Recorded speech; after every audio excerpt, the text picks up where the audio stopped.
Ang kwentong ito ay hango sa tunay na buhay. Karanasan ito ni Maeng.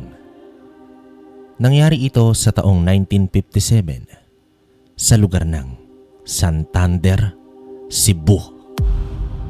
Nasa edad 67 na si Maeng sa mga panahong ito. Minsan isang gabi sa kanyang paglalakad ay nagulat siya sa isang mabilis na liwanag ang gumuhit sa kalangitan. Inakala niya na isang kidlat ngunit napakaganda ng panahon at napakaliwanag pa ng buwan. Kaya naman ganoon na lamang ang kanyang pagtataka hanggang sa nakarinig siya ng isang pagsabog. Doon niya napagtanto na isang bulalakaw pala ang dumaang liwanag yon. Patakbo niyang nilapitan ang lugar na pinangyarihan ng pagsabog at doon niya nasilayan ang isang nagbabagang pahabang bato na nasa gitna ng hukay. Nagpalinga-linga naman siya sa paligid kung may ibang tao ba sa lugar. Isa iyong malawak na lupain na napapalibutan ng kagubatan at bundok sa kabilang bahagi. Hindi na rin iyon naabot ng sibilisasyon. Nagpupunta si Maeng sa lugar na iyon kung nais niyang mapag-isa. Gayunpaman, nagdadalawang isip siya na kunin ang bagay na iyon sa pag-aakalang baka sasabog ulit. Hanggang sa unti-unting nawala ang baga nito. Dito na siya kumuha ng patpat at tinapik-tapik ang pahabang bagay na iyon. Gamit naman ang patpat ay kinuha niya ang bato. Dito niya nakita na kulay abo ito at sobrang kintab. Dinama muna ng kanyang daliri kung ito ba ay mainit pa. Marahan niyang hinawakan ang pahabang bato na nasa 7 pulgada ang haba. Nakakamangha naman ang itsura nito dahil ito ang unang beses na nakakita ng ganoong bato si Maeng. Pabilog ito na kasing laki lang ng bagakay at medyo patulis ang bawat dulo. Ubod rin ito ng kintab na tila ba sinadya ang pagkakagawa. Ibinalot niya ito sa kanyang telang pamunas at mabilis na umuwi ng bahay. Habang sinisipat niya naman ang bagay na iyon, naglalaro sa isipan niya na baka may taglay na kapangyarihan ang bato o di kaya ay may malaking halaga ang kapalit nito kung ibebenta niya. Bilang isang albularyo ay may kakayahan siyang makaramdam kung ang isang bagay o lugar ay may kakaiba pero sa batong nakuha niya.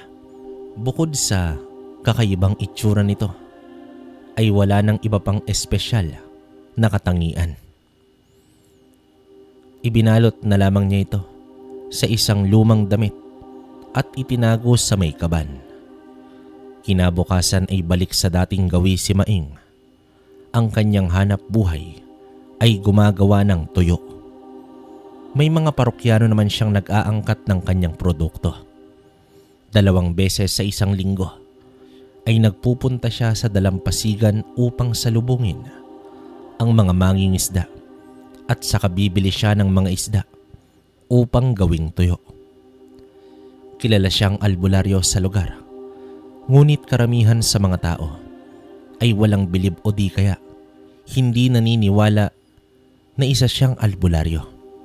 Sa kadahilan ng mas marami pa ang pasyenteng namatay kaysa napagaling niya. Natutunan niya naman ang kaalaman sa panggagamot dahil sa kanyang ama na isa ring albularyo. Subalit namayapa na ito at hindi nito nagawang maturuan ng lubusan ang kanyang anak. Hindi naman naging sapat ang kaalaman ni Maeng, kaya kadalasan ay palpak ito sa panggagamot.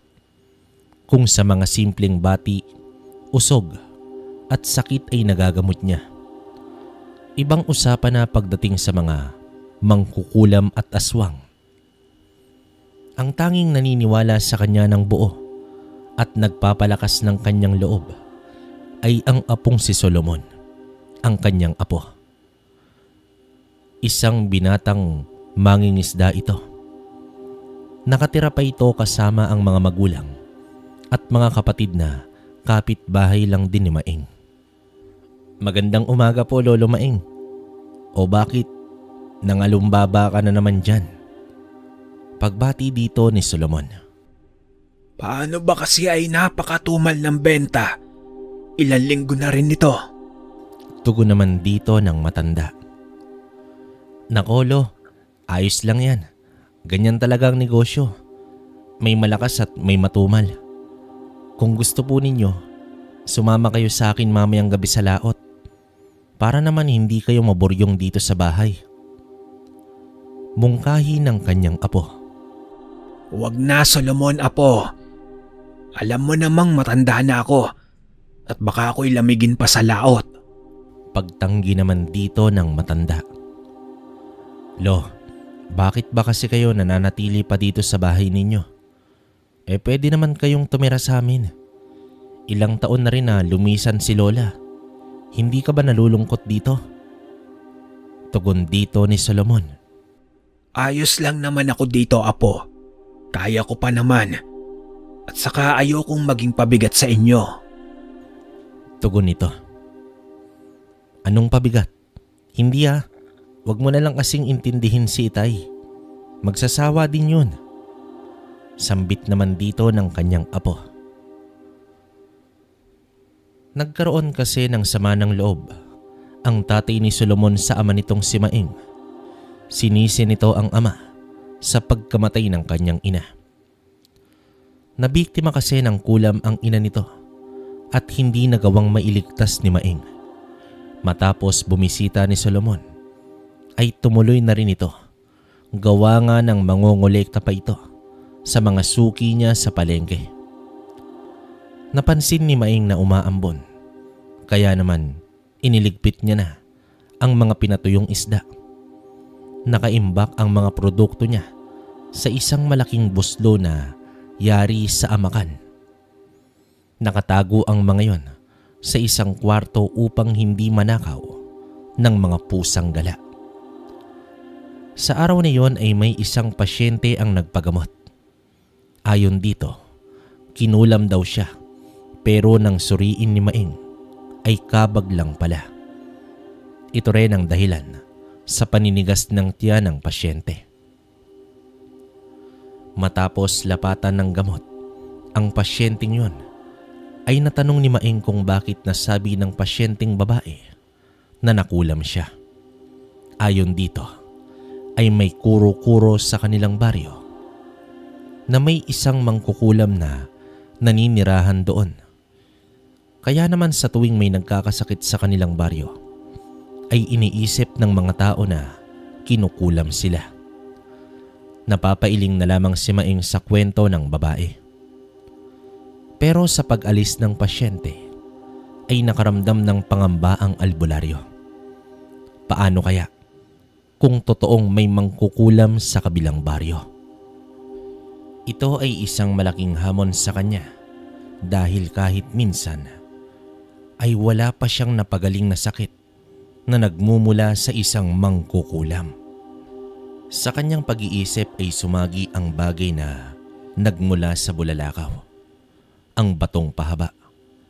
Kinuha niya ito sa kaban at pinag-isipan kung papaano niya madadala ang ganoong kahabang bato sa araw-araw. Hanggang sa naisipan niyang gawing tungkod ang bagay na iyon. Kumuha siya ng matibay na kahoy at ginawang tungkod. Pero ang kakaiba ay inilagay niya sa pinakaloob ang bato sa may 1 metrong kahoy. Pinagtibay niya ito sa pamamagitan ng pagbabalot sa buong tungkod gamit naman ang ratan.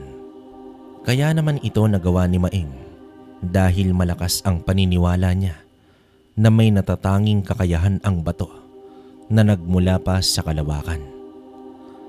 Kapag sa mga panahong nabuburyong na si Maing, ay nagpupunta ito sa mga kaibigan upang makipag-inuman at walang patid na kwentuhan. Hindi naman siya umiinom ng marami dahil ayaw niya sa pakiramdam ang malasing sa alak. Bandang 9:00 nang nagpasya siyang umuwi. Sa paglalakad niya sa kalagitnaan ng dilim, tanging lampara lamang ang nagbibigay liwanag sa buong kapaligiran. Bigla namang nakaramdam ang albularyo ng mabigat na presensya. Alam niya na may aswang sa paligid. Hindi na ito bago sa kanya at kahit papaano ay may panlaban siyang usal sa mga ito. Ilang beses na rin kasi siyang tinambangan ng mga ganitong uri ng nilalang. Ay nako, eto na naman kayo. Hindi ba kayo nagsasawa sa pananambang sa akin? Ala sige, lapit. Wika naman dito ng albularyo habang patuloy lamang siya sa paglalakad. Hawak niya sa kaliwang kamay ang lampara at sa kanan naman ang itak. Isinukbit niya muna sa tagiliran na may tali ang tungkod.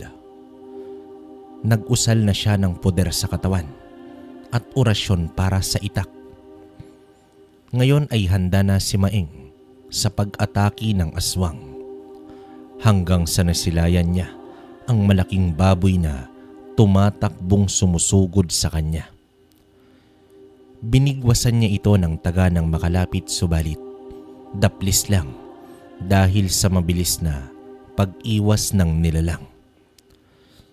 Muli itong sumugod sa kanya ng paulit-ulit. Tila minalas si Maeng sa pagkakataong ito dahil hindi man lang niya mapuruhan ang aswang. Hanggang sa nabitawan niya at tumilapon ang kanyang itak at hindi niya na ito mahagilap pa. Kumakalmot na ang malaking baboy sa lupa. Tanda ng paghahanda nito sa mas malakas na pag-atake. Wala nang mapagpipilian pa si Maeng kundi kunin ang kanyang tungkod. Sa sandaling natamaan ni Maeng ang umaataking aswang, ay bigla naman itong tumalsik ng napakalayo. Napatitig ang albularyo sa tungkod ng ilang segundo bago niya pinuntahan ang aswang. Nang makita niya ito, ay wala na itong buhay. Tila nabiyak ang ulo nito nang matamaan ng kanyang tungkod. Laking pagtataka naman niya kung papaano iyon nangyari. Mabilis siyang umalis sa lugar patungo sa kanyang tahanan. Doon sa kanyang bahay ay sinipat niyang maigi ang tungkod na iyon. Napaka-imposible kasi na sa isang paghampas lang ay makakapas lang agad ito ng aswang. Dito niya na napagtanto na may batong bulalakaw ang may kagagawa nito. Dahil naman sa kanyang nalaman ay napapangiti na lamang si Maeng. Isang pambihirang taglay ang ipinamalas ng mahiwagang bato. Makalipas ang ilang araw, habang nilalatag ni Maeng ang mga isda ay may nasipat siyang lalaki na nakatayo sa di kalayuan. Hindi niya naman iyon kilala. Hindi rin naman ito isang aswang. Ikaw dyan, Ginoo. May kailangan ka ba sa akin? Magpapagamot ka ba? Pagtawag naman ni Maeng dito. Tumitig lang ang lalaki at hindi ito kumibo. Umiling na lamang si Maeng at nagpatuloy sa ginagawa. Ang lalaking yon ay nasa hustong gulang na. Mahaba ang buhok nito at balingkinitan ang katawan. Sa kabila ng pagiging mahina ni Maeng sa panggagamot, napakalakas naman ng pakiramdam niya sa mga masasamang nilalang. Kahit walang bahid ng aswang ang lalaking yon, nakakatiyak ang matanda na hindi mabuting tao ang nakatitig sa kanya. Wala man siyang ideya kung ano ang sadya nito. Hindi pa rin siya nagpakampante. Hindi na rin niya inihihiwalay ang tungkod sa kanyang katawan. Itinuring niya na itong ikatlong paa. Sa pagpapatuloy ng kanyang ginagawa ay may dumating na pasyente. Sa pagbaling niya ng tingin sa lalaki ay nawala na ito. Tinanggap niya ang pasyente at pinatuloy sa bahay. Sa paghawak pa lamang niya sa kamay nito ay ramdam niya na ang sakit ng pasyente. Ito ay biktima ng isang kulam. Napabuntong hininga na lamang siya dahil alam niya na hindi niya kayang gamutin ang kulam. Subalit napatingin siya sa tungkod na nasa tabi ng papag. Wala mang katiyakan pero sinubukan ni Maeng na gamitin ang tungkod sa panggagamot. Habang nakaupo ang lalaking biktima sa papag, ay ipinatong ni Maeng ang tungkod sa mga hita nito. Laking gulat na lamang niya nang biglang sumigaw ng napakalakas ang pasyente na animoy nasaktan ito ng labis. Agad naman niyang kinuha ang tungkod at kahit siya ay hindi alam ang nangyayari. Tumayo si Maeng at inabisuhan ang kasama ng biktima. Nabantayan muna ito habang papalabas siya ng kwarto. Naisip niya na baka ang batong yon ay isang napakalakas na pamparusa. Ibig sabihin, kaya nitong parusahan ang mangkukulam. Pero wala pa siyang ginawa upang sumanib ang kaluluwa nito sa biktima. Pero iyon na agad ang nangyari. Ilang minuto pa ang lumipas ay bumalik na siya sa kwarto. Dito niya na sinubukan na gamutin ang biktima sa pamamagitan ng mga orasyon. Subalit, ramdam ni Maeng na sumanib na pala sa katawan ng biktima ang kaluluwa ng mangkukulam. Kinausap niya naman ito ngunit nanlaban at hindi sumagot ang mangkukulam. Bagkus, galit na galit ito at pinagmumura pa ang albularyo. Nang ayaw pa rin itong alisin ang sumpa sa pakikiusap ni Maeng, ay dito niya na muling ipinatong sa biktima ang tungkod.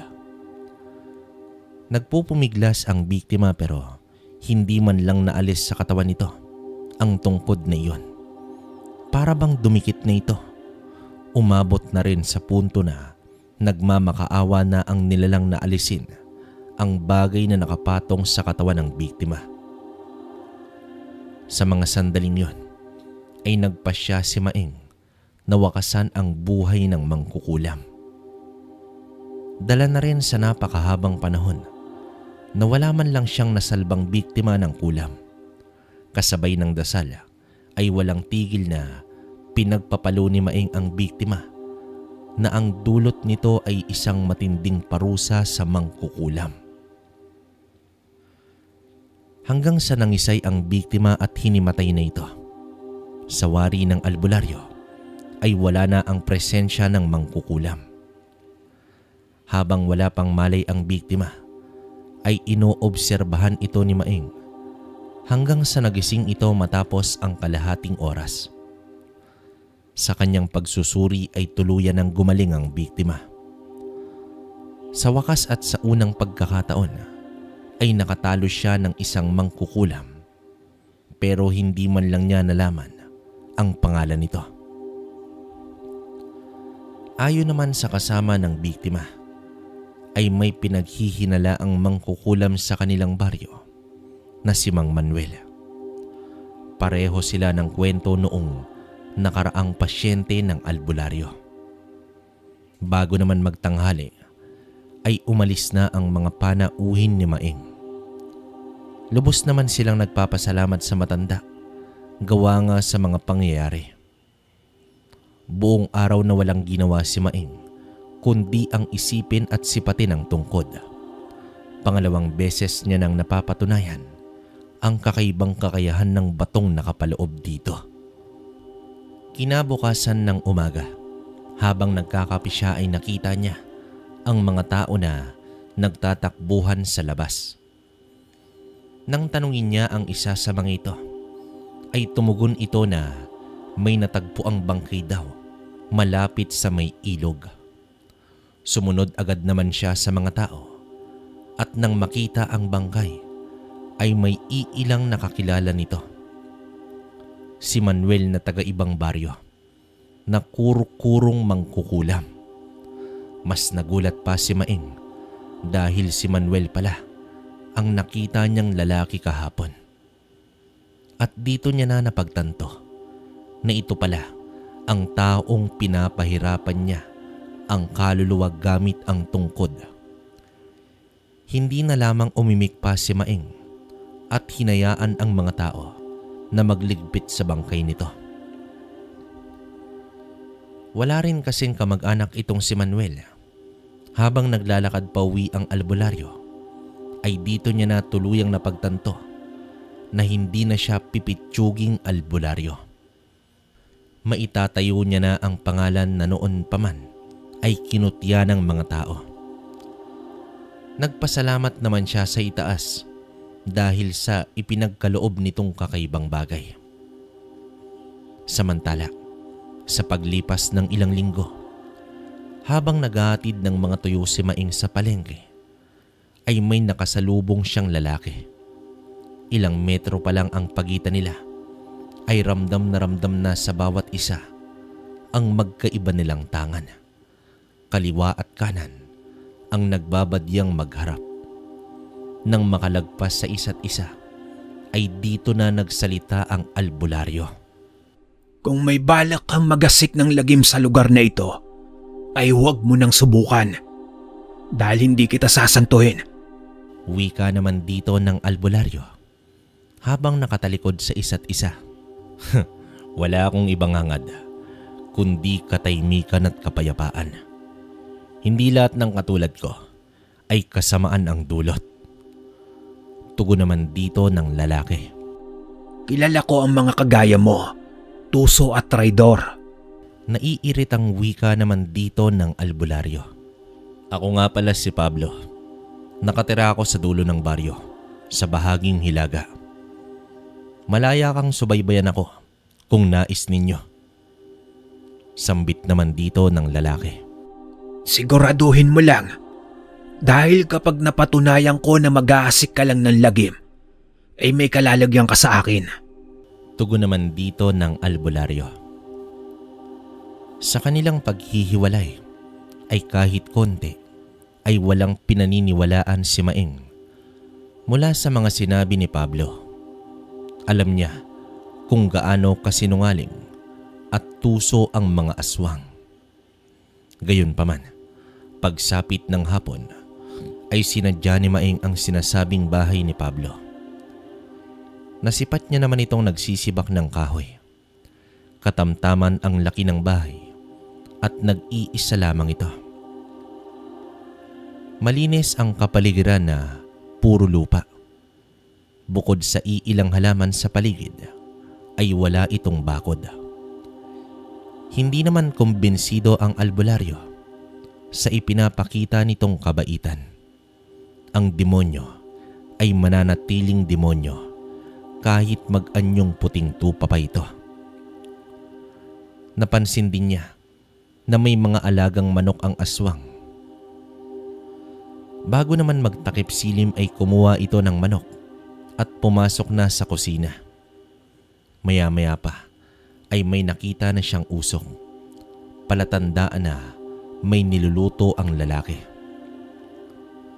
Patuloy pa rin siya sa pagmamanman dahil balak niyang magpaabot ng dilim upang subaybayan pa ang ibang gagawin ng nilalang.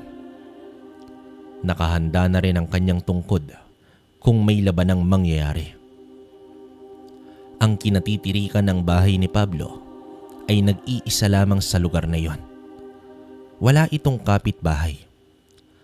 Hanggang sa tuluyan ng binalot ng dilim ang buong paligid. May nakasinding gasera sa loob ng bahay at maya-maya pa ay may isang nilalang na dumating. Nag-anyo ito bilang isang baboy at naging tao ng matapat na sa bahay ni Pablo. Lumabas ng entradang pinto ang aswang at base sa usapan ng dalawa ay hindi sila nagkakasundo. Pilit hinihikayat ng bisita na umanib sa kanila si Pablo. Subalit galit itong tumanggi. Sa nakita ni Maing ay tila naniwala na ito na walang balak magasik ng lagim si Pablo sa kanilang baryo. Ilang minuto pa ay umalis na ang aswang at muli itong nag-anyong baboy. Ilang oras pa ay matiyaga pa rin si Maing sa pagmamanman, subalit wala na siyang nakitang aktibidad pa kay Pablo.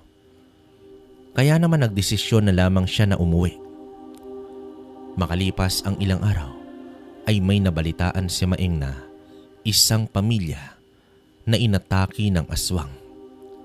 Natangay nito ang pinakabatang miyembro ng pamilya, dahilan upang halos mabaliw ang ina nito. Hindi na nag-atubili pa si Maing at pinuntahan niya agad si Pablo. Pablo, lumabas ka dyan. Umamin ka sa akin. May kinalaman ka ba sa nangyaring pag-atake kagabi sa isang pamilya? Galit na tanong dito ng albularyo. Gaya nung sinabi ko sa'yo, wala akong balak na gumawa ng masama dito. Pero may hinala ako kung sino ang may gawa ng pag-atake. Angkan ni Ebong. Mahinahong tugon naman dito ni Pablo. Sa oras na malaman ko na may kinalaman ka dito, babalatan kita ng buhay, Pablo. Ngayon sabihin mo sa akin kung saan ko matatagpuan ang angkan ng Ebong na yan. Sa labas ng baryo, nasa 4 na milya. Pero huwag kang magpunta doon mag-isa. Napakarami nila at hawak sila ng isang gabunan. Paano naman ako makatitiyak na hindi ka isa sa kanila? Isa akong aswang, nagmula sa lahi ng mga agalon. Kami ang uri na hindi kumakain ng tao, bagkus, sariwang dugo at laman lamang ng mga hayop. Pero wala kaming pinagkaiba sa isang aswang kung lakas at bilis ang pag-uusapan. Pagpapaliwanag dito ni Pablo. Marahang naglakad si Maing papalapit sa bakuran ng bahay at sa kanilang paghaharap ng aswang na yon ay dito niya ito inusisa pa tungkol sa lahing pinagmulan nito. Sa pagpapatuloy na paliwanag ni Pablo ay ayon dito, ang mga agalon ay isang napakabihirang lahi ng mga aswang. Napakaliit lamang ng bilang nila kumpara sa ibang lahi. Bata pa lang ang isang agalon ay nagkakaroon na ito ng pagnanasang makakain ng hayop. Pero wala na sa kanilang sistema ang pagnanais na kumain ng tao. Likas din sa mga ito ang mamuhay malayo sa sibilisasyon upang maprotektahan at may kubli ang kanilang pagkakakilanlan sa mga taong mapangusga. Wala naman silang kakayahan na magpalit ng anyo, maliban na lamang sa paghaba ng kanilang mga kuko at maging ang pangil. Pangunahing ginagamit nila ito sa panghuhuli ng hayop sa gubat. Sadyang napakabilis din nila at napakalakas. Sila din ang uri na hindi naapektuhan ng asin. Ang lahing agalon ay mistulang hayop na nabubuhay sa katawan at sa pag-iisip ng isang normal na tao. Ang haba ng kanilang buhay ay parang sa tao din. Subalit ligtas sila sa mga sakit ng tao. Pero lubhang malaki ang kaibahan ng agalon kumpara sa agalon hayupan na uri ng aswang. Ito ay mga aswang na nag-aalaga ng buwaya upang tagakuha ng biktima. Samantala, si Pablo ay may pamilya noon, ngunit pinaslang ito ng mga tao. At sa kabila nito ay hindi nagangad ng paghihigante si Pablo. Bagkus, nagpakalayo-layo siya at namuhay ng mag-isa. Sa ngayon ay maaaring paniwalaan kita, pero hindi ganun kadali na magbago ang tingin ko sa aswang na katulad mo. Naiintindihan kita, pero handa akong tumulong sa iyo kung kinakailangan, kaibigan. Tugon naman dito ni Pablo. Ayaw sana ni Maing na mangusga, pero isang aswang si Pablo. May bahagi ng kanyang puso na naniniwala dito, pero ang utak niya ay hindi nagpakampante. Nais niya ng patunay, kaya magsasagawa siya ng panakanakang pagmamanman sa isang agalon. Gayunpaman, kinagabihan mismo sa araw na iyon ay naglibot-libot ng baryo si Maing. Umaasa siya na makakita ng aswang na angka ni Ebong na isang uri ng mga awok. Napagtanto din niya na ang mga nakasagupang awok dati ay posibleng kalahi ni Ebong. Subalit walang ideya si Maing sa itsura ni Ebong kapag nasa taong anyo. Hindi rin kasi ito inilarawan ni Pablo. Isang gabi, habang nagsasalansan ng mga tuyong isda si Maing sa sako, ay nakarinig siya ng huni ng isang baboy ramo. Pinakikiramdaman muna niya ito habang binilisan na ang pagliligpit ng mga tuyo. Hanggang sa binanggana ng nilalang ang dingding ng kanyang bahay. Iisang baboy lang ito na palipat-lipat ng direksyon. Nag-aabang naman siya ng pagkakataon upang atakihin ang aswang. Hanggang sa bigla itong umatungal na tila ba nasasaktan. Sa kanyang pagsilip sa siwang ay may isa pang nilalang na umaatake sa baboy ramo. Nagbuno ang dalawa hanggang sa napabagsak na ng isa pang nilalang ang baboy ramo. Lumabas naman si Maing, dala ang lampara at tumambad sa kanya si Pablo. Nakita niyang may umaagos na dugo mula sa balikat nito. Inaya niya ang lalaki na pumasok sa loob upang gamutin. Ni hindi man lang nakitaan ni Maing nang kakaiba si Pablo habang nasa loob na ito ng pamamahay. Tila hindi ito apektado sa mga pangontrang nakapaloob sa bahay ng albularyo. Alam mo, Pablo, nagpapasalamat ako sa ginawa mong tulong. Kapwa mo aswang ay kinalaban at pinaslang mo pa. Hindi ko lubos maisip na may aswang na kagaya mo. Wika naman dito ng matanda habang nilalapatan ng halamang gamot ang sugat ni Pablo. Sabi ko naman sa'yo, hindi ako masamang nilalang. Wala ding silbi sa akin ang mga pangontra mo. Sana paniwalaan mo na wala akong ibang hangad kundi kapayapaan. Nakakalungkot lang dahil mismong mga tao na ang aking tinutulungan, sila pa ang tumapos sa pamilya ko. Malungkot na tugon naman dito ni Pablo. Bakit hindi ka naghiganti? Dahil ayoko na maging katulad nila. Masakit man pero hindi ko dudungisan ang aking lahi sa pagpaslang ng tao. Kaya din nabibilang na lamang ang aking lahi dahil sa ugali naming ganito. Tugon pa dito ni Pablo. Matapos ang gamutan ay ipinakita ni Maing ang kanyang tungkod at sa mga sandaling yon ay bahagyang umiwas si Pablo. Sa reaksyon ng itsura nito ay tila ba nagtataka ang aswang sa bagay na yon. Madiin ang tingin niya rito na may halong takot. Ano po ba ang bagay na yan? Nauutal na tanong naman dito ni Pablo. Ito ba? Isang bagay na tatapos sa lahat ng masasamang nilalang. Kita mo, nananalaytay pa rin sa'yo ang dugo ng kasamaan kahit pa sinasabi mo na hindi ka gumagawa ng masama. Kung sa bagay may mga tinatawag na puting mambabarang. Pero huwag kang mag-alala, Pablo. Naiintindihan ko na ang sitwasyon mo. Maliban sa banal na tubig, hindi ko akalain na makakasilay pa ako ng isa pang bagay na iepekto sa akin. Pakiramdam ko, isa yang apoy na kayang sunugin ang aking balat. Pero maraming salamat sa panggagamot mo, Mang. Tawagin mo akong Maing. Ngayon, Pablo, alam mo na may kalalagyan ka sa akin oras na traidorin mo ako. Hindi na rin nagtagal pa si Pablo at umalis na ito ng bahay. Ang tagpo sa gabing yon ay ang simula ng pag-usbong sa pagkakaibigan ng isang albularyo at isang lahi ng aswang.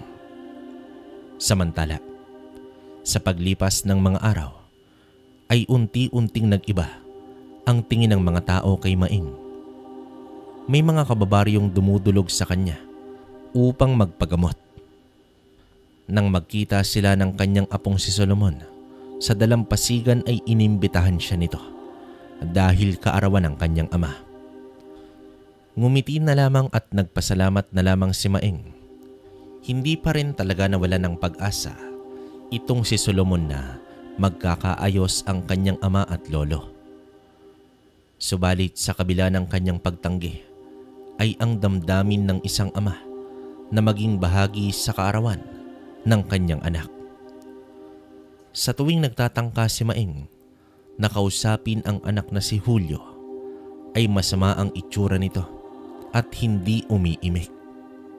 Matapos makuha ang mga isda, ay nagtungo na ang albularyo upang gawin na ang proseso sa paggawa ng tuyo.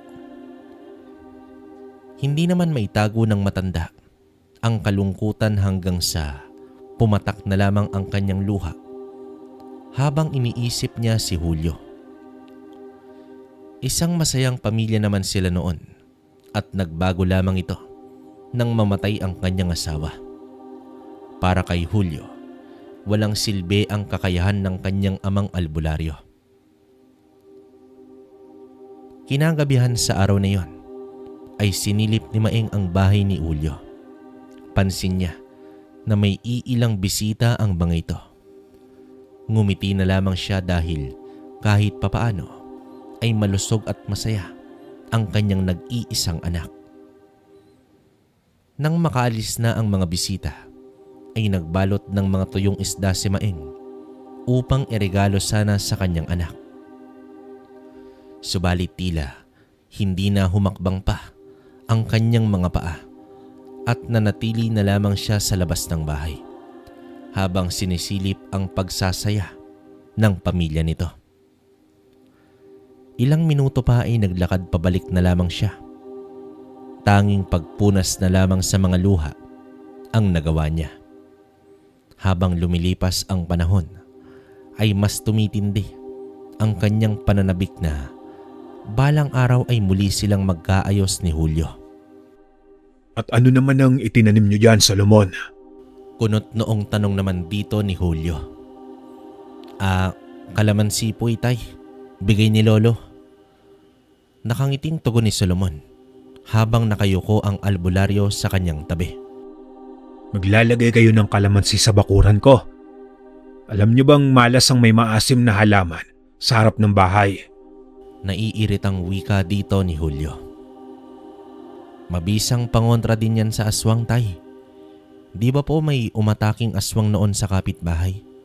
Mas mabuting may pangontra po tayo. Paliwanag dito ni Solomon. Saan mo naman nakuha ang ideyang yan? Sa lolo mo? At naniniwala ka talaga sa huwad na albularyong yan? Wala naman pong masama, tay, kung may kalamansi dito.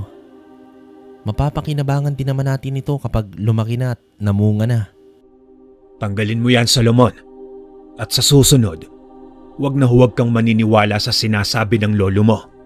Pasensya na po kayo, Lolo. Ayos lang, apo. Ilipat mo na lang yan sa likod bahay.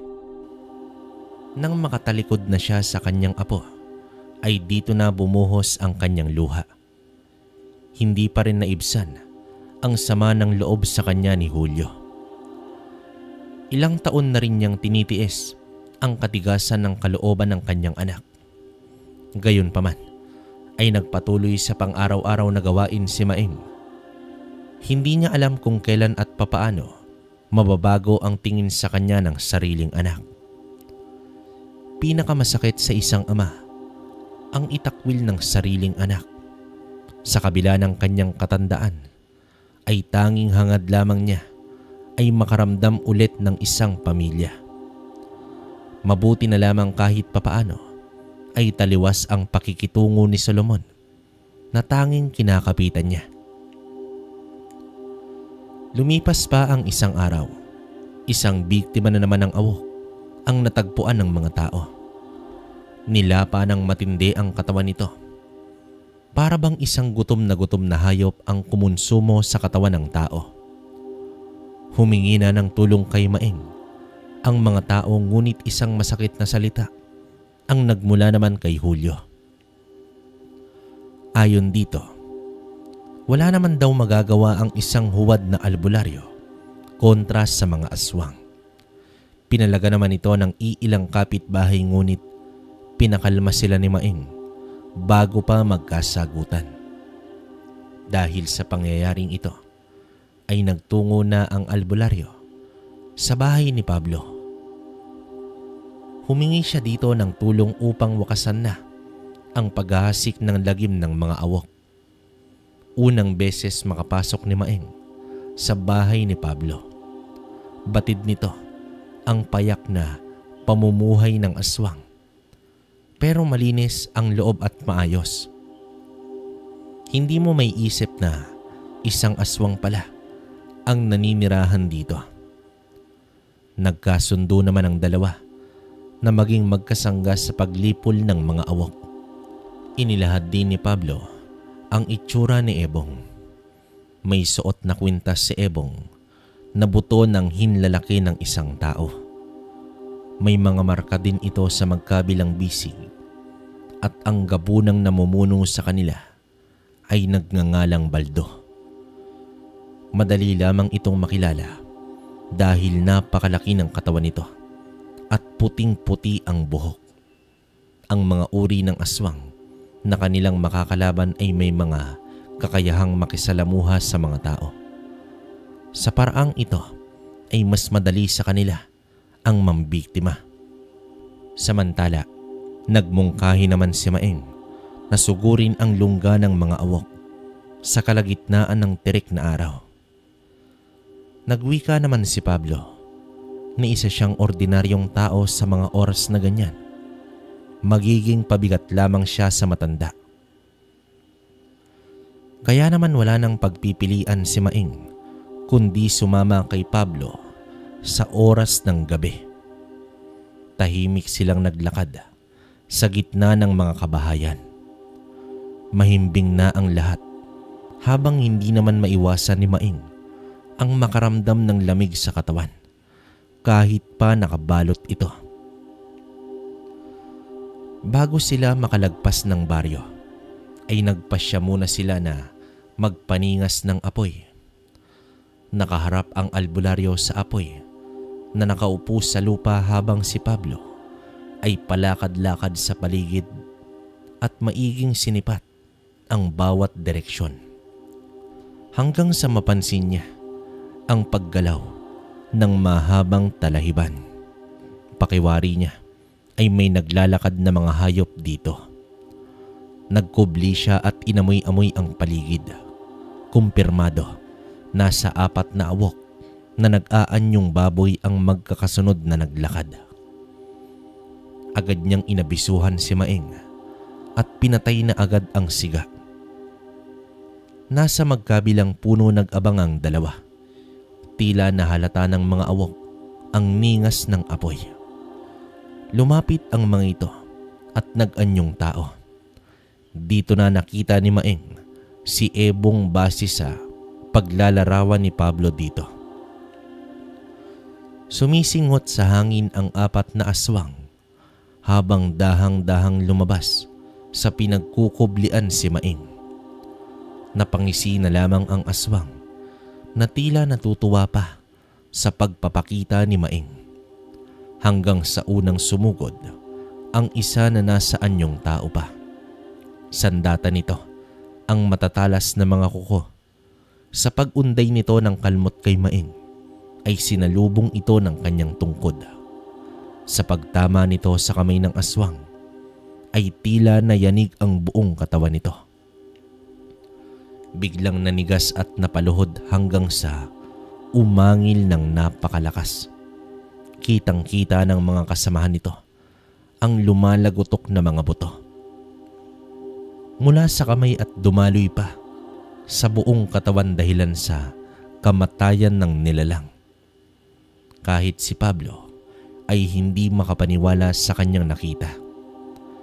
Dito niya napagtanto kung gaano kalakas ang tungkod ng albularyo.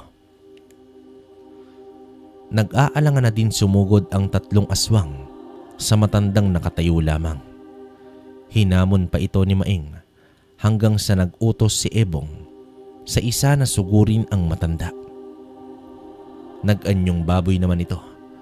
Agad at susuwagin na sana si Maing, ngunit mabilis na pinalo ni Maing ang ulo ng baboy na agad dumikit sa lupa at nangisay. Nang napagtanto ng 2 natira, ay nagtangka itong tumakas, ngunit mula sa kanilang likuran ay ang pag-atake naman ni Pablo.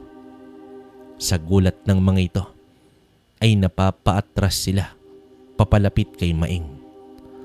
Hahampasin na sana ni Maing si Ebong, ngunit hinila nito ang kasama at ito ang natamaan. Agad namang tumakas si Ebong at agad naglaho sa dilim. Bagsak ang 3 aswang sa iisang palo lang ng tungkod ni Maing. Mang Maing, hindi ko akalain na ganong kalakas ang tungkod ninyo. Namamanghang wika naman dito ni Pablo. Sabi ko naman sa'yo, Pablo may kalalagyan ng mga aswang na yan. Papaano yan? Tutuloy pa ba tayo? Bata pa ang gabi. Sayang naman kung matutulog tayo ng maaga. Nagpatuloy naman sa paglakad ang 2 sa direksyong pahilaga. Makalipas ang halos 1 oras, ay narating na nila ang paanan ng bundok kung saan naroroon ang mga awok na pinamumunuan ng gabunan. Sa mga oras na iyon, ay tiyak na nilang alam na ng gabunan ang nangyari at posibleng naghanda na ang mga ito. Nagmungkahi naman si Pablo na siya ang mauuna ng iilang metro sa paglalakad.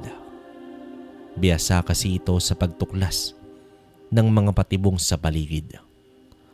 Sa kahabaan ng kanilang nilakad ay iilang patibong din ang kanilang natagpuan. Ang mga uri ng patibong ay sadyang hindi panghayop.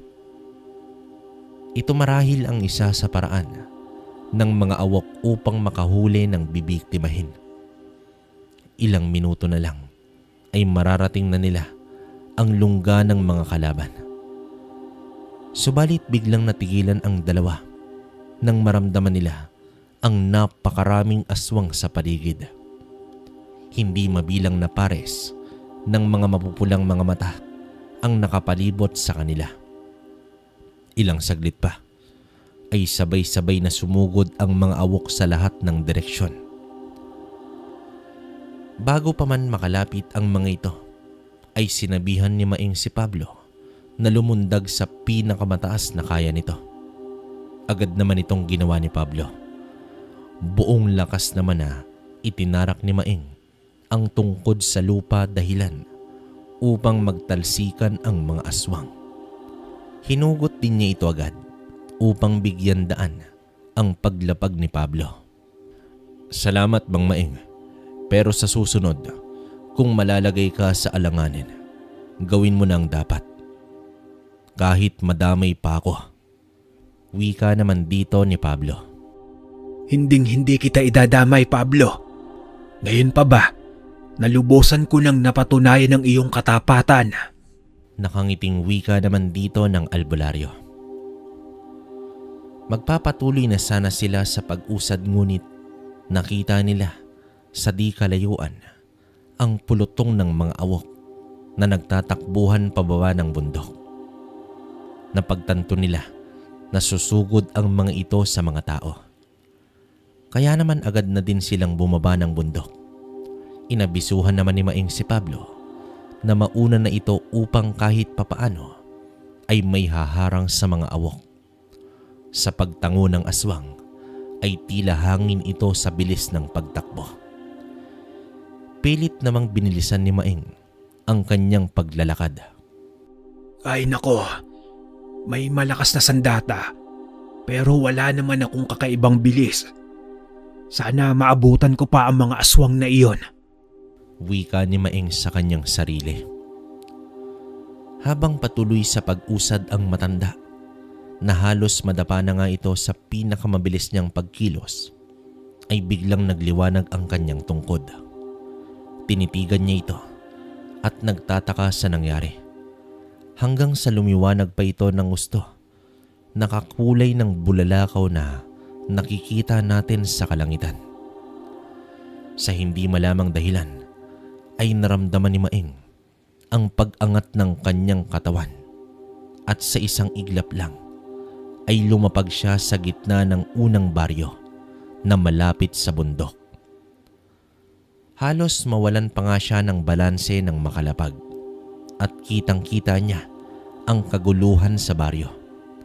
May mga taong inaatake na ng mga awok habang si Pablo naman ay hindi na magkamayaw sa pakikipaglaban sa mga kapwa aswang.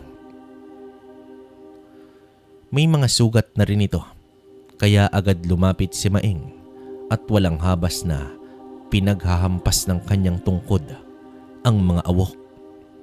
Isa-isang tumitilapon ang mga kalaban at napapaslang ito kaagad. Nagmistulang mga basahan lamang ito na pinagtatapon ni Maeng. Samantala, kahit sugatan at duguan na ay patuloy sa pakikipaglaban si Pablo sa mga awok. Ang kakayahan nito sa panghuhuli ng hayop ay naipamalas niya ng gusto sa mga aswang na nasa anyo ng baboy ramo. Alam na alam ni Pablo ang bahagi ng mga nilalang kung saan ito aatakihin at agad ikinamatay ng mga ito. Pinupuntirya niya ang leeg at agad nahuhugot ang lalamunan ng mga nilalang na iyon. Matapos ang halos isang oras na pakikipagbuno, ay napagtagumpayan nilang dalawa ang sagupaan. Subalit kapalit nito ay ang maraming buhay ng mga inosente. Binalot ng lagim ang baryo na labis namang ikinalungkot ni Maeng. Nang matiyak nila na wala ng awok sa paligid ay umalis na rin sila sa baryo at doon sa malayo nagpahinga. Hindi naman mapigil ni Maeng na maglabas ng saloobin. Para sa kanya ay hindi pa sila nagtatagumpay. Gawa nga ng napakaraming buhay ang nawala. Mang Maeng, sa isang digmaan may masasawi talaga. Ang mahalaga kung sino pa ang nananatiling nakatayo. Uubusin ko ang mga demonyong iyon kahit buhay ko pa ang kapalit. Makakaasa ka, Mang Maeng, na mananatili ako sa iyong panig hanggang sa huling hininga ng aking buhay. Maraming salamat, Pablo. Sa kabila ng pagiging kaliwa mo, ay pumapanig ka pa rin sa kaliwa. Hindi lahat ng nasa kaliwa ay masama at patutunayan ko po ito sa inyo hanggang sa huli. Matapos nilang magpahinga, ay nagpasya silang bumalik na sa kanilang baryo. Kailangan na rin kasi ni Pablo na magamot ang mga sugat nito. Doon na rin nagpalipas ng gabi ang aswang sa bahay ng albularyo. Samantala, hindi naman makatulog ang matanda dahil sa kakatapos na labanan. Hindi rin niya lubos maisip na masasadlak siya sa ganitong gawain imbis na manggagamot lamang ito. Kinabukasan naman habang nag-aagahan silang dalawa ay biglang dumating si Solomon. May dala itong ginataang langka. Tamang-tama ang dating nito. Niyaya na rin ni Maeng ang apo ng agahan at ipinakilala si Pablo bilang tao. Mas maiging ganoon ang pagkakakilala ni Solomon upang maiwasan ang mga paghihinala at usapin sa kanila. Siya nga pala, Lolo. Nabalitaan niyo bang nangyari sa kabilang baryo? Grabe, bumaha ang mga patay. Parang nakakakilabot magpunta doon sa dami ng pinaglalamayan. Wika naman dito ni Solomon habang kumakain. Oo nga, Solomon, apo. Nabalitaan ko din yun kani-kanina lang. Pero lo, may 2 tao daw na nakipaglaban sa mga aswang na baboy. Siguro mga antingerong mga yon. Mabuti naman at may magtatanggol na sa ating lugar. Pagpapatuloy pa dito ni Solomon. Nagtinginan na lamang sina Maeng at Pablo. Iniba agad ng albularyo ang usapan.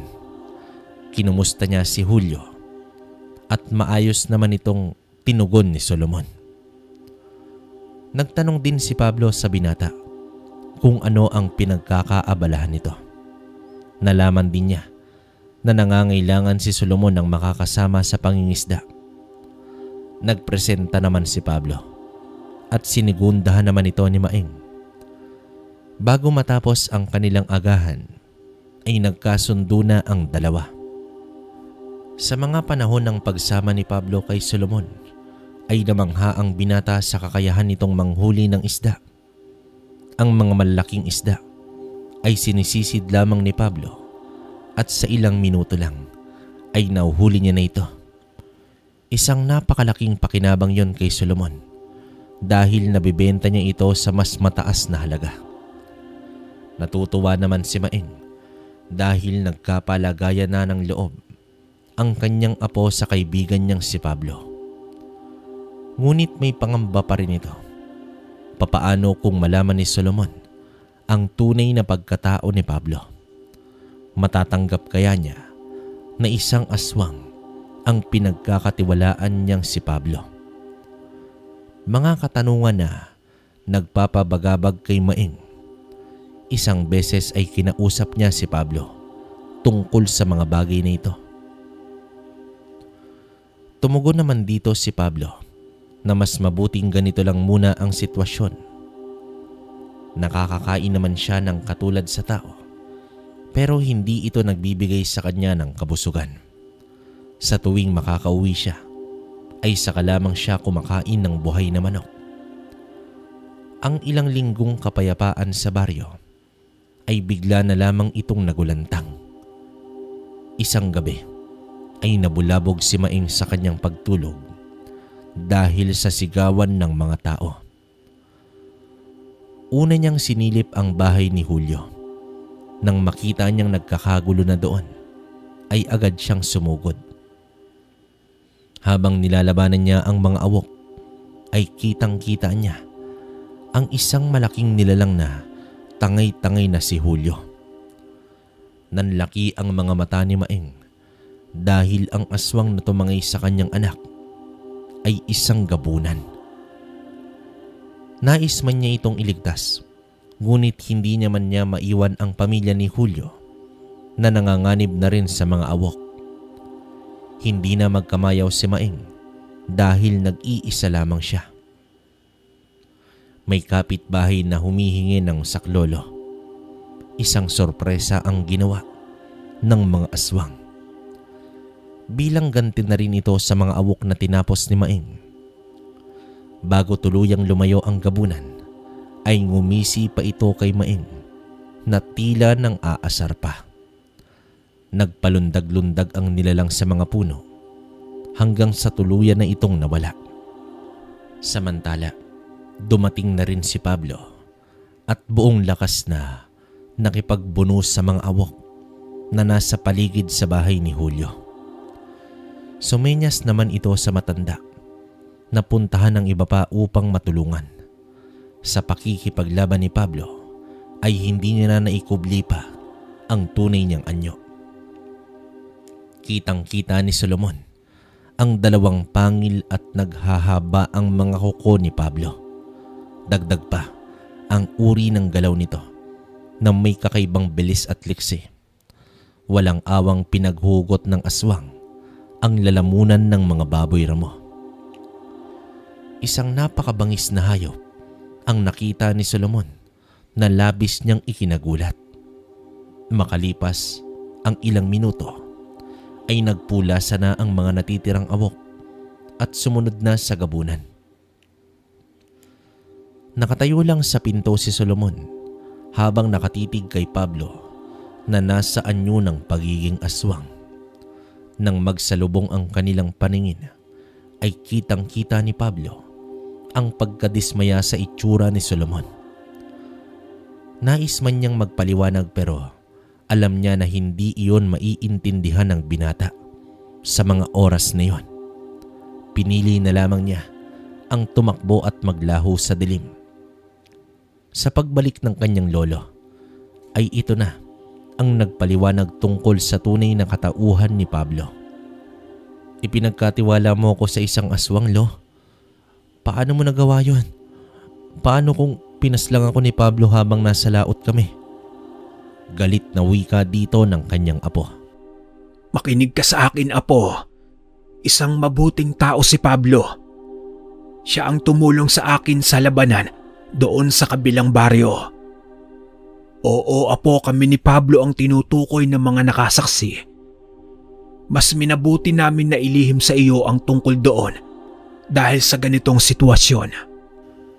Natigil lamang ang usapan nila nang sumigaw ang ina ni Solomon dahil nawawala ang kanyang itay.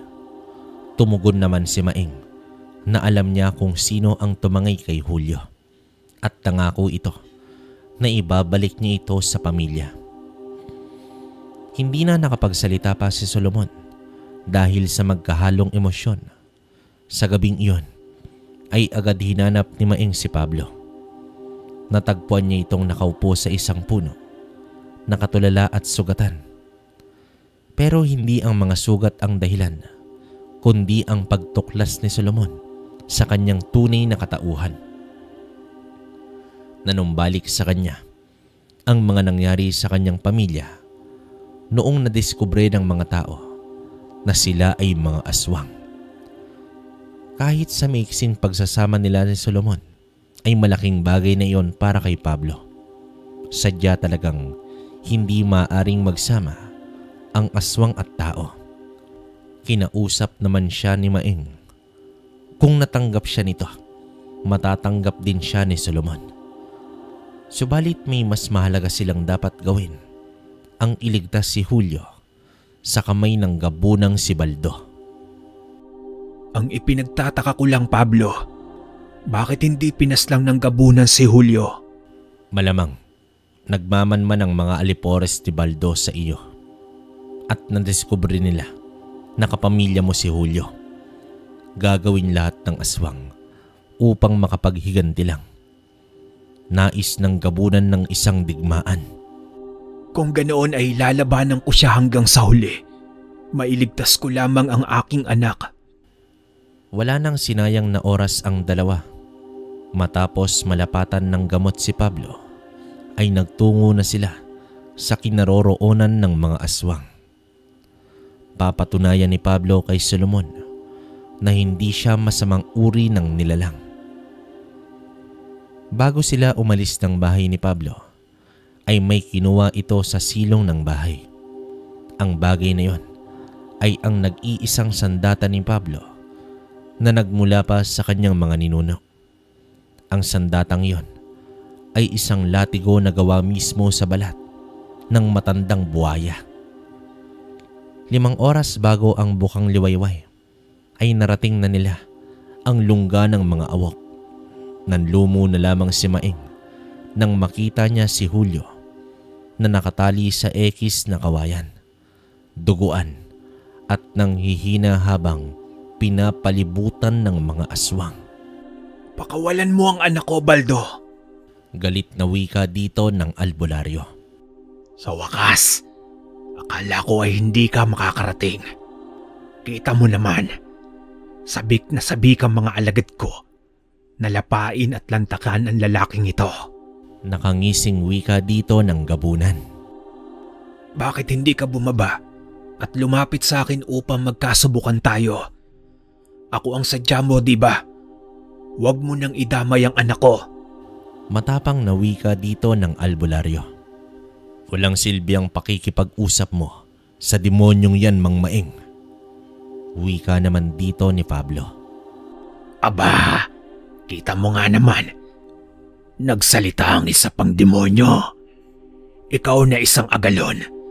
Pinatutunayan mo lang talaga ang bansag sa inyong lahi ng mga duwag na aswang. At ngayon, ay nakikianib ka pa sa isang matandang albularyo. Wala ka talagang kwenta, Pablo. Wika naman dito ng gabunan. Nag-utos na si Baldo na sugurin ang dalawa. Mabilis namang tumugon ang mga awok at nagpalit na ng mga anyo. Akmang susugod na rin si Maing, ngunit pinigilan siya ni Pablo. Huwag niyong sayangin ang lakas sa mga awok na yan. Ako na ang bahala sa kanila. Sugurin mo na si Baldo at iligtas mo si Julio. Wika naman dito ni Pablo. Sinalubong ng aswang sa hagupit ng kanyang latigo ang mga awok. Sa isang hampas nito ay halos mahati na ang katawan nito sa tindi ng tama. Hindi naman makalapit ng gusto ang nakapalibot na mga awok kay Pablo dahil sa pagwasiwas ng paikot ng kanyang latigo. Bumaba na rin si Baldo mula sa isang bato na kinatatayuan. Lumundag ito ng napakataas at lumapag sa harap ni Maing. Ito ang unang beses na makaharap ng isang gabunan ni Maing, pero buo ang kanyang paniniwala sa tangan niyang bato ng bulalakaw. Tinigal po ni Maing ang malaking aswang, ngunit wala itong epekto sa nilalang na iyon. Ngumisi ito at umamba ng kalmot. Sa bilis ng pangyayari ay umilag si Maing, dahilan upang mawalan siya ng balanse at natumba. Sa muling pag-amba ng kalmot ni Baldo ay sinalubong na ito ni Maing ng kanyang tungkod. Tumama naman ito sa mga daliri ni Baldo. Muling ngumisi ang aswang, pero ngumisi rin si Maing.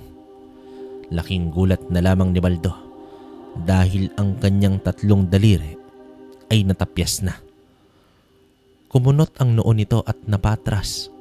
Bumwelo ang gabunan at buong lakas na sinugod ang albularyo. Biglang umilaw ang kanyang tungkod at nalipat siya sa likod ng aswang. Nagkaroon na ng pagkakataong hampasin niya si Baldo. Nakailag man ito, ngunit nadaplisan ng balikat dahilan upang lumambot ito at agad na naagnas. Sumigaw naman si Baldo at nag-utos na sugurin ang matanda. Sa bawat pag-atake ng mga awok kay Maing ay napakadali lamang niya itong napapaslang gamit ang tungkod na may buto ng bulalakaw. Gumuhit sa mukha ni Baldo ang matinding takot nang makita niyang isa-isang bumabagsak ang kanyang mga alipores gamit lang ang tungkod ni Maing. Nang napagtanto ni Baldo na walang kalaban-laban ang mga awok, ay nagtangka naman itong tumakas. Nahagip naman ni Pablo ang isang paa nito upang mapasubsob sa lupa ang gabunan. Dito na pumorma na itatarak na ni Maing ang tungkod sa lupa. Nang makita ito ni Pablo, ay agad siyang lumundag. Nagtalsikan ang lahat ng aswang na nakaapak sa lupa. Kasama na dito si Baldo. Ang matapang at mabangis na gabunan ay nagmistulang tuta nang mapunta siya sa bangin at pilit gumagapang pabalik. Papalapit na sa kanya si Maing habang bagsak na ang lahat ng mga awok. Nagpumilit pang gumapang ang gabunan na nanginginig na sa takot. Sa paglapag ni Pablo ay pumulupot ang latigo nito sa leeg ni Baldo at buong lakas niya itong hinila. Nasinunda naman ito ng hampas ni Maing dahilan upang magkalasog-lasog ang mga buto sa paa nito. Dito na nagwika si Maing kay Pablo na puntahan si Julio at iligtas.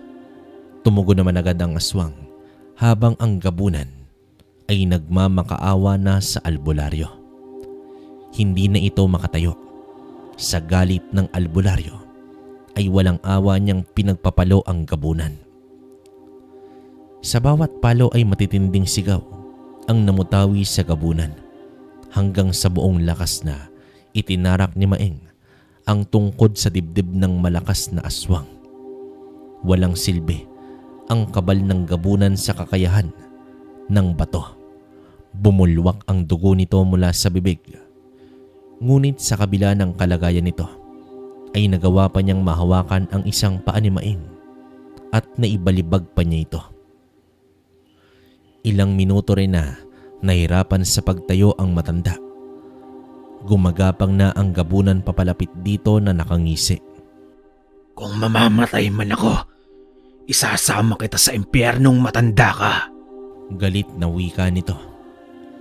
Labis na ininda naman ni Maing ang pananakit ng kanyang balakang at nahiwalay pa sa kanya ang tungkod nito. Akmang sasakmali na ni Baldo si Maing nang may pumalo sa ulo nito gamit ang tungkod. Sa pagbagsak ni Baldo ay nakita ni Maing si Julio na may hawak ng tungkod. Nangisay na rin ang gusto si Baldo habang unti-unting naagnas ang ulo nito. Agad inalalayan ni Julio ang ama mula sa pagkakahiga sa lupa. Itay, patawarin ninyo ako. Patawad po. Wika naman dito ni Julio habang niyayakap ng maigpit ang kanyang ama. Sa mga sandaling yon ay walang kapantay na ligaya ang nararamdaman ni Maing dahil sa wakas ay muli niyang naramdaman ang pagmamahal at yakap ng kanyang anak. Laking tuwa naman ni Pablo sa tagpong yon kahit siya ay hindi maiwasang mapaluha sa palitan ng salita ng mag-ama. Inakay na lamang ni Pablo sa kanyang likuran si Maing habang bumababa na ng bundok.